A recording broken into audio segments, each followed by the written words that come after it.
नमस्कार, सानियाज किचनमध्ये तुमचं स्वागत आहे. आजच्या रेसिपीचं नाव आहे सुरणाची कापं. तर चला तर मी बनवायला घेते. हा सुरण आहे आणि ह्याचे हे सालं काढायची. आता मी दाखवते कापून.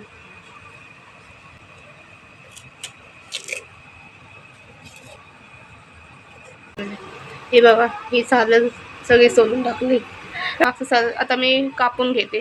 फ्राय करण्यासाठी जसं शेप पाहिजे तसं कापून घेते. हे बघा, असं कापून घ्यायचं. पातळ कापा काढायची. अशा प्रकारे मी सगळी कापं अशी कापून घेते. आता मी सगळी कापून घेतल्यावर स्वच्छ पाण्यात धुवून टाकते. स्वच्छ पाण्यात धुवून टाकले ही कापं. आता मी उकळायला ठेवले. आता यात कोकम घालते. कोकम चवीनुसार मीठ. कोकम का घातले कारण सुरण आहे ना, तर आपण खाऊ तर घसाची ते खाज उठते. खाज नाही उठली पाहिजे म्हणून कोकम घातले. आता मी बघते शिजलं काही चांगलं शिजलंय.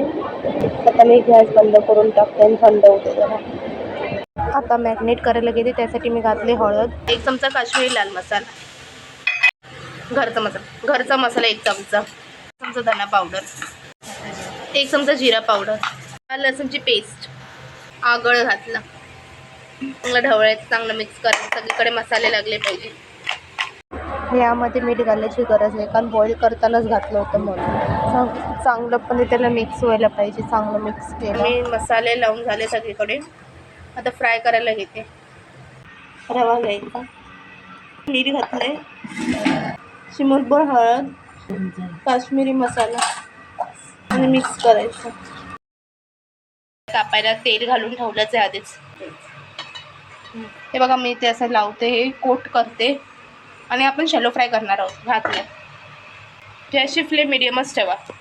सगळी कोटिंग करून घेते आणि भाजायला घेते. अशा प्रकारे मी सगळे असे कोट करून घेते आणि यात घालते आणि टर्न करते.